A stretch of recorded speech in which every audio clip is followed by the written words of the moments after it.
Welcome everyone, my name is Brendan Snyder. Thanks so much for joining me, and I've got a special video for us to do here. This is something a little different. This is albums I took a chance on and they paid off.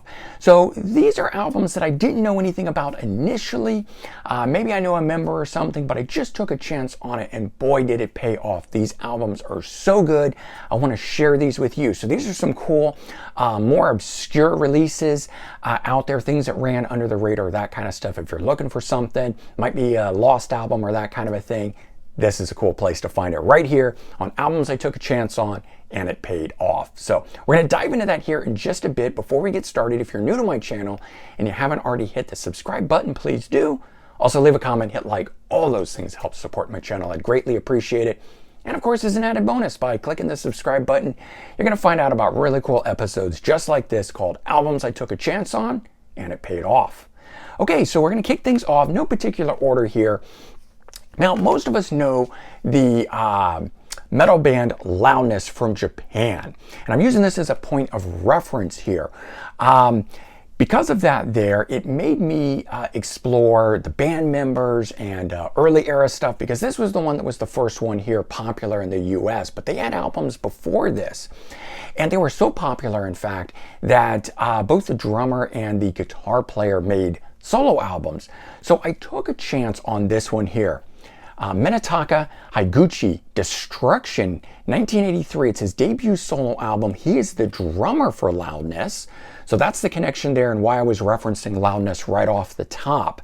But as I said, the band was so popular that both he and Akira Takasaki, the guitar player, made solo albums. And while this one is good, this is the one that blew my mind. And I actually bought, Loudness first, then I bought this, and I just took a chance because I was sort of like, if I'm gonna buy the guitar player solo album, I want to have in my collection this one, and it did not disappoint. And the thing about this is that of course the album has powerful drumming, because if you can imagine, being a drummer-based album, but there is shredding guitars all over this thing. It's got a mixture of instrumentals and vocal tracks on it. One of my favorite songs is the song called Tiger. And that's the thing about this album that led to such a big surprise. It was the keyboardist on here, Yuki Nakajima. And again, I apologize if I'm saying these names wrong. I'm doing the best I can with them.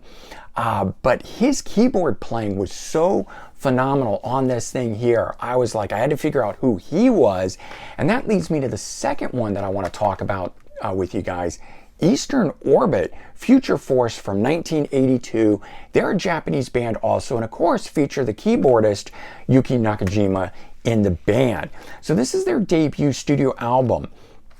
But they were a continuation of a band called Heavy Metal Army. They put out this debut album. Some of you guys may know this, as this is sort of a cult classic style album.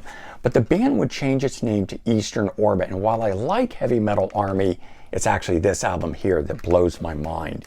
Both of them being really good, instances of early 80s hard rock, heavy metal sound. Mostly stand out, this one here has really stand out performances on the keyboard from Yuki, and the whole band does amazing on here. But I have a real love of keyboard laden albums, and not just that cheesy 80s keyboard sound, but some really like prog deep stuff too. So I kind of run the gauntlet of that, and this is falling right in the middle of it. It's good hard rock, heavy metal with some great accenting keyboards to this thing. And I'll have to say, this is one of those ones that right from the get-go, I loved this album. It just blew my mind. I played so much of it. I found out that they had also done a live album and called Journey to Utopia. So I picked this up, and this had some other tracks on it, including some versions of the songs from Heavy Metal Army. So if you're a fan of one, Japanese rock, or two, the band Heavy Metal Army, there is more out there for you. It's just under the name Eastern Orbit. And when I first found that out, my mind was blown, because I had thought Heavy Metal Army was so good, but nowhere near as good as Eastern Orbit. Okay, moving on to something completely different. Back here in the U.S. and London and so forth, I should say the West, we have saxophonist Bobby Keys, self-titled release from 1972. So we're moving from the 80s back into the 70s, some real classic rock sound and stuff here. He was one of the most in-demand session players at the time, all through the 70s and into the 80s and stuff, certainly. He's recorded with the Rolling Stones, John Lennon, George Harrison, both of the Beatles, Eric Clapton, Lynyrd Skynyrd, and that's just to name a few of the people that he's recorded with. So you'll probably actually recognize the sound of this album, even though you've never heard it before, because he's so classic in the way that he plays. It always stands out. And then, basically he just called up all of his friends to play on it. And that was the thing. This is a Wounded Birds reissue. So of course they list all the people that are on here. I took one look at that and said, I'm buying it. I didn't know anything about Bobby Keys. I didn't know that I was going to enjoy saxophone music or whatever. But it's got George Harrison, Ringo Starr, Dave Mason, Leslie West, Nicky Hopkins, Jack Bruce on here. A total of 15 guests overall on this thing. And I read that list and I just said, you know what? I'm taking a chance. I'm buying it. And it did not disappoint. As I said, it sounds like he just kind of called up all the friends that he had played with on their albums and they came over happily to do his. You can just feel the energy and the performances on here.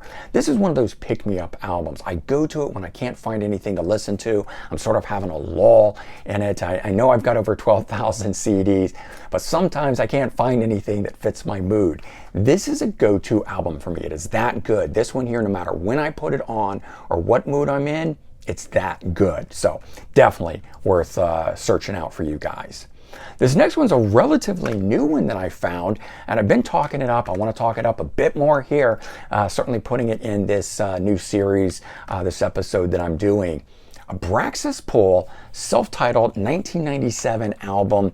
I was at Princeton Records just recently, and I decided, I'd seen this around. I knew about it at the time in 1997, that it was this super group of guys that were all former members of the Santana band in and around the time frame of Abraxas. If you know the album from 1970 by Santana, Abraxas, it's one of the most famous ones, probably their most popular album.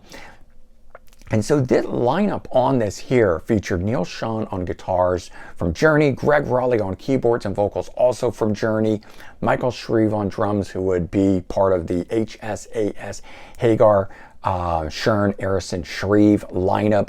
Then we got Michael Carabello on congas, Jose Aries on timbales, and Alfonso Johnson on bass. So all these guys, having played with Santana, come together to make this album, but minus Carlos Santana. And initially that's why I decided to take a chance on it. We had the couple guys from Journey. I'm a huge fan of Journey, so I did that, and it paid off, because what's different about this than the Santana stuff is that Neil Schon's guitar playing, the tone of the guitar, sounds like Journey. So I was immediately pulled in because of that. Then we've got Greg Raleigh singing. So even though it's got the Latin, the R&B, soul rhythms and things on it that tie it to the Santana sound, it's a great bridge between Santana and Journey, and that did it for me. But then on top of it, I now credit this album with changing my opinion of Santana, because up until this point, I was not really a fan of Santana. And so even though it took me 25 years to pick up this album here, I am so glad that I did.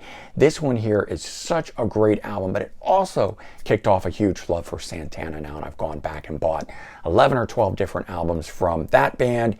So all in all, a great album that I'm so grateful that I picked up, because it's really paid off. All right, and the final one that I want to talk to you guys about here is a late era glam metal band, Outlaw Blood, their self-titled 1991 release on Atco Records. This thing is super good here. It's most notable for featuring guitar player Marty Fredriksson in the lineup, who would later go on to join Jason Bonham in Motherland. This album here is essentially the continuation of his band Bonham, featuring a number of the same players from that lineup in here. But Marty Fredriksson would also go on to be a songwriter and producer for Aerosmith, so there's that connection as well, which when I read his name as part of this, that's why I took the chance on it. I just thought, well, you know, if he's good enough for Aerosmith, then maybe his original band is probably pretty good as well. So the sound of this thing here is some real good Hollywood sleaze. It's got a bit of the Cult sound thrown in it, some solid blues-based rock and roll on this thing with a lot of swagger, a lot of flair. The things for me that really make the glam metal sound is that swagger and flair that isn't always found in the more straight up rock and roll sound. Well, that's in spades here on this. Unfortunately though, this album really ran under the radar at the time. I didn't even find it for nearly a decade later until the early 2000s when I was just thumbing through a section and pulled this thing out, and when I turned it over and I looked at the guys on the back of this thing, and I just sort of knew instantly that they were going to rock and have that particular sound that I was looking for from the early 90s. I decided to give it a chance and it blew my mind from the start. I was instantly in love with this, and it's just another one of those albums that is a go-to album. In fact, all the ones that I pulled out here are those kind of albums that are so good all the time. If I had to make a top, 50 or 100 or something of my favorite albums, it really wouldn't be the big albums that we all know, the classic things, mostly because for me that stuff is overplayed. It would be a lot of these albums that I just talked about here today. That's how good they are. So there you go. Those are albums I took a chance on that really paid off for me. Perhaps if you do the same, it's going to pay off for you. If nothing else, do go and explore these albums. And you know what? I always recommend when you're in the record store and you just feel that urge, sometimes take a chance, because those are going to be the really amazing albums in the end. All right, everyone, take care, have a good one, and I'll talk to you soon. Bye-bye.